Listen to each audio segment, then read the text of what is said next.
Make this cute heart quilt using the 9-patch technique. I'll show you every step.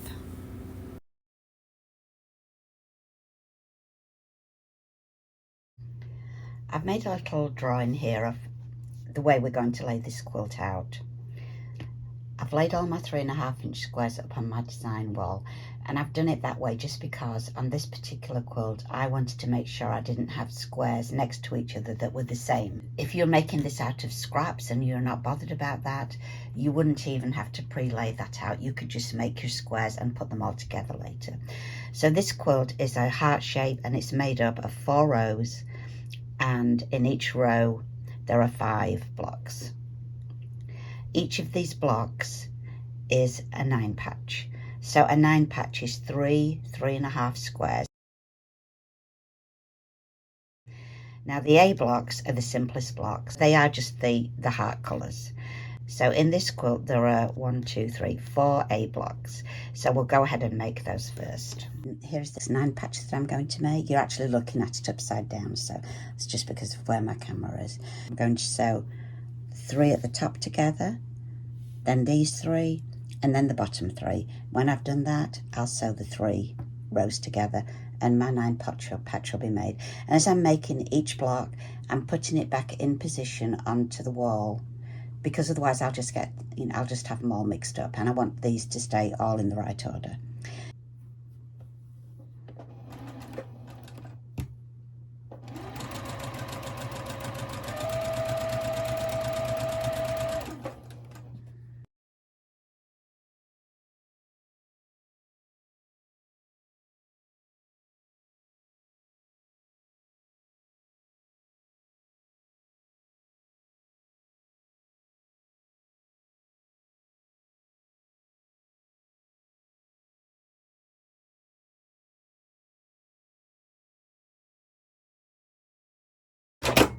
Now you can see I've not actually cut these apart as I've sewn them in this case. That's because it's helping me to keep them in order. So I'm going to take them off. I'm going to press them just like this. When I come back, I'll know where each one fits to sew these 3 rows together. When you press your seams, in quilting usually you don't press open the seams, they all press in one direction. The rule is often said to be press to the dark side, but really there isn't a dark side on this anyway, and it can depend on what you're making.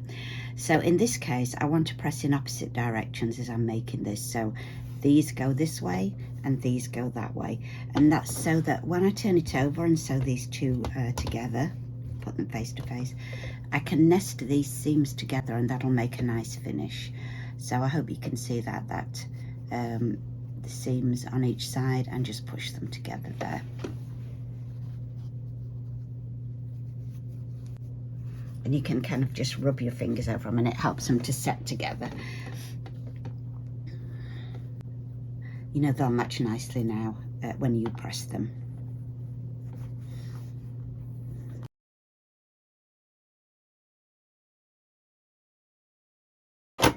And be really accurate on this 1/4 inch seam. If you're really careful how you sew and stick to your seam allowances, be real careful about it, you won't have to trim these blocks down at all. They'll be just ready to put together.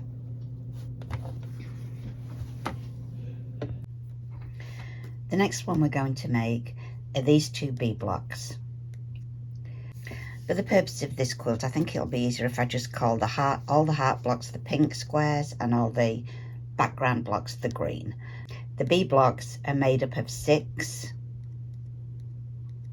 pink 3.5-inch squares, and then this end one is a 3.5 by 9.5, only because I'm using this particular fabric for the background. Not much point in cutting it up and then sewing it back together.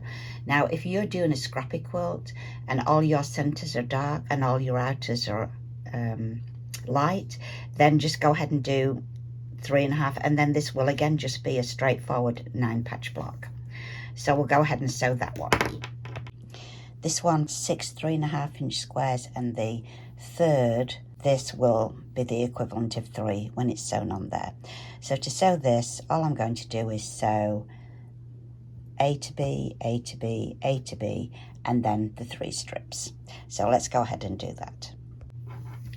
So let's look at the C block now. The C block is again a 9 patch. The only difference is between doing an A is that this C block has one 3.5 inch square of the background colour.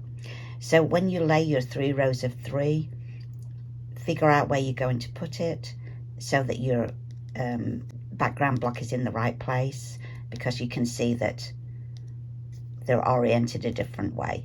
There are 4 of those blocks. You make them exactly the same as the A blocks, except for that one colour. And I would advise that as you're doing this, you lay them out somewhere on a design wall or on a bed, or just somewhere that you can leave them laid out, so that you can keep your blocks the right way round, and then you can see what you're doing better. One background square, on one side it's in that position, and on the other side it's in that position. Then we move on to the D blocks. I'm going to show you here how to do the D blocks out of large pieces, again because I'm using this particular background fabric.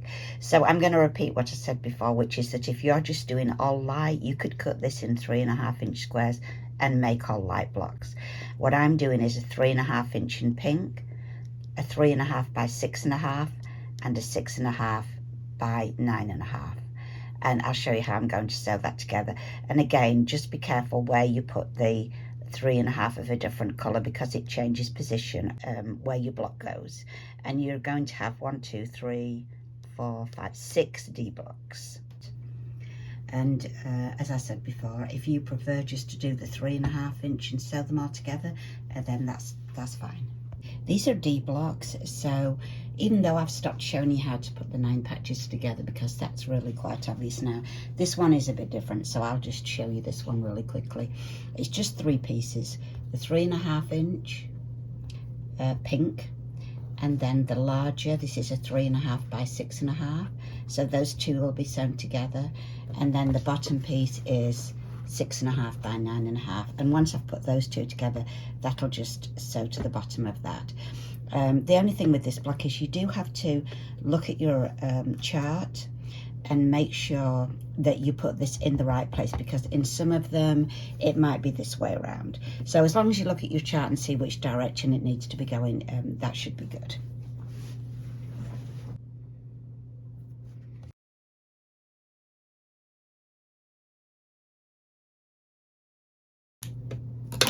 Usually I do press these open before I do the next stage, but in this case I'm just going to finger press this. It's just one little seam, so, and that goes on there like that, and I'm going to just sew along there.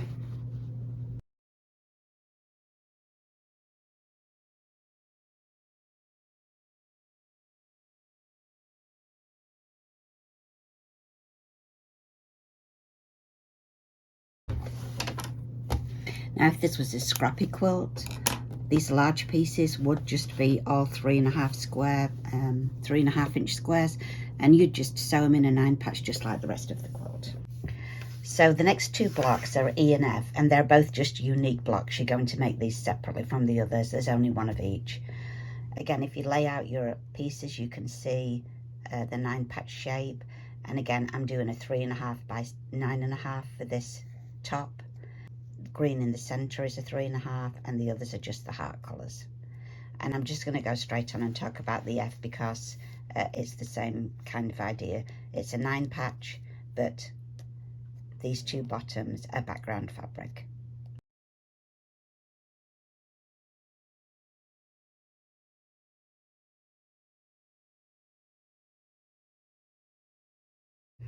And lastly is G, which needs no explanation. It's just 2 9.5 inch squares.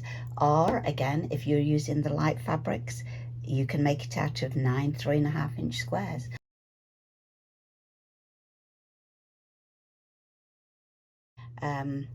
Once the blocks are all made, then we're just going to sew down between the rows and crosswise, horizontal, and it'll be done.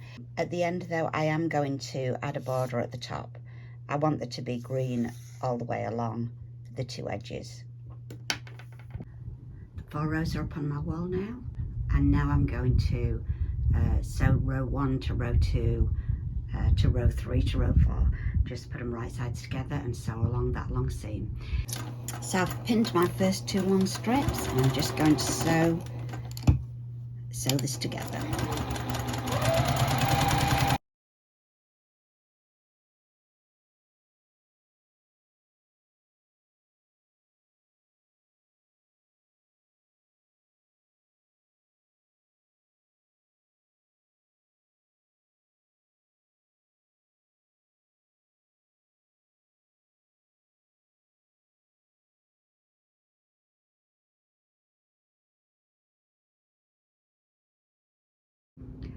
So my heart quilt is all put together now. I'm now going to just sew a turquoise strip at the bottom and the top, which I don't need to show you that on camera. It's just a straightforward sewing. All that's left for me to do is do that, and then I'll just show a finished photograph. So if you liked this and you want some more really basic beginner's patterns because you want to learn to quilt, please subscribe and I'll have some more things coming. Thanks. The heart's all finished, and the border I put on was 4 inches wide at the top and the bottom. This just needs to go on now to be quilted. It'll be ready to give away.